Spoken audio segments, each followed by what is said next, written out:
شروع میکنیم درسمون رو با مبحث آنالیز فصل اول از دوره مجازی. آنالیز مبحثیه که خیلی از بچه‌ها ازش استفاده نمیکنن، یعنی تصوری از پایان کارشون موقعی که میخوان کارشون رو استارت کنن ندارن و تنها چیزی که میتونه به شما توی این داستان کمک کنه اینه که شما بتونید یه سر و صورت رو آنالیز کنید.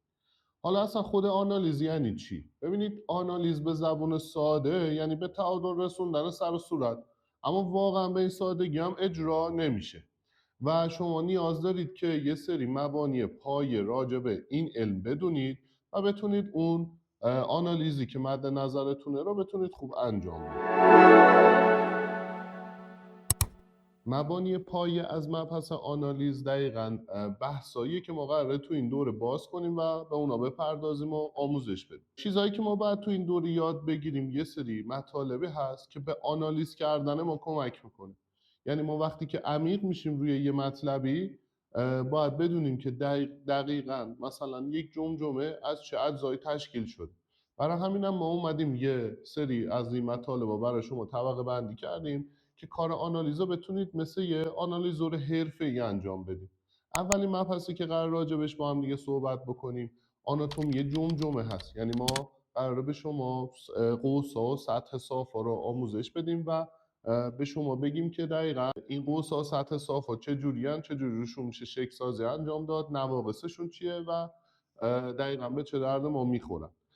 که توی بحث تقسیم بندی هم این مبحث خیلی به ما کمک میکنه و قسمت اصلی از مبانی پایه‌ای هست که ما میتونیم نواقص یه سر رو تشخیص بدیم. بحث بعدی ما آنالیز چهره است. یعنی ما نسبت به چهره شخص یا مدلی که قرار ما خدمات رو براش انجام بدیم میایم تصمیم میگیریم که چه جوری توی نواحی مختلف سر و صورتش از چه اشکالی استفاده کنیم تا سر و صورتش به تعادل برسه.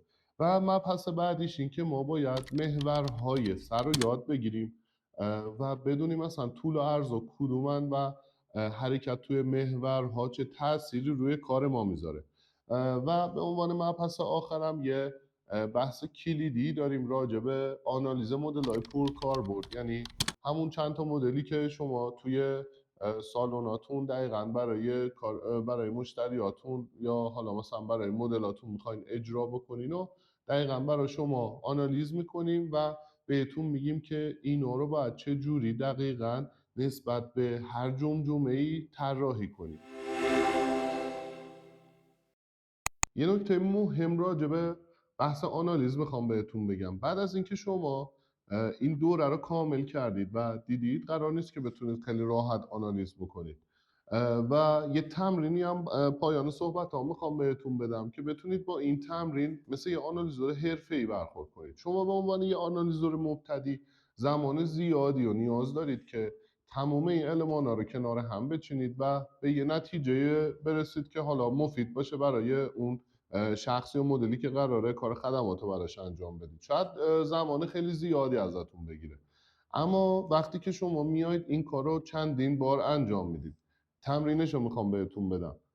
وقتی میایید این کار رو چندین بار انجام میدید و هی هر صورتی رو که میبینید شروع میکنید به آنالیز کردن و المان و فاکتورهایی که ما بهتون یاد دادیم و شروع کردید به استفاده کردن، یه فرآیند ذهنی توی مغزتون تشکیل میشه که باعث میشه سرعت این فرآیند هی هر روز بیشتر بشه و وقتی که شما یه مدل رو میبینید میتونید کمتر از چند ثانیه بهش مدل مویی که مناسب اون فرد رو میتونید خیلی راحت بهش پیشنهاد بدید.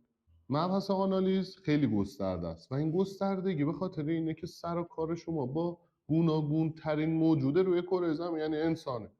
و یه سوالی که همیشه از من پرسیده میشه اینه که ما فلان مدل رو چه جوری بزنیم و اصلا بچه همچین چیزی وجود نداره و شما اگه قراره یک مدلی رو یاد بگیرید نمیتونید برای همه جمجمه ها و همه صورت ها همون مدل با همون روش پیاده کنید. توی مبحث آنالیز مدل های پرکاربرد خیلی بیشتر راجع به این قضیه توضیح دادم. و اما نکته آخر این ویدیو، آنالیز بچه مفهومش اینطوری نیست که شما اگه یه آنالیزی انجام دادید و به یه نتیجه رسیدید اون سلیقه شخصیتون به مشتری غالب بشه. ببینید، وقتی که مشتری از شما یه چیزی میخواد آنالیز میاد به شما کمک میکنه که اون چیزی که مشتری از شما خواسته به بهترین نحو اجرا بشه.